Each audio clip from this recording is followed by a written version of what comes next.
का सफल परीक्षण किया गया है। ये बड़ी अपडेट सामने आ रही है। राजनाथ सिंह ने डीआरडीओ को बधाई दी है। डीआरडीओ के नाम एक और बड़ी उपलब्धि लगी है। ये एक्सक्लूसिव तस्वीरें आपकी टीवी स्क्रीन पर आप देख रहे हैं। देश के लिए ऐतिहासिक क्षण। राजनाथ सिंह ने ये बातें कही हैं।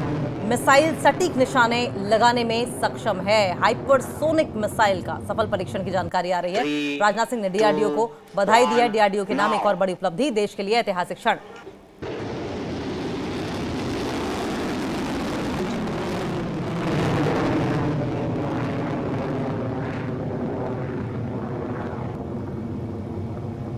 Three, two, one, now.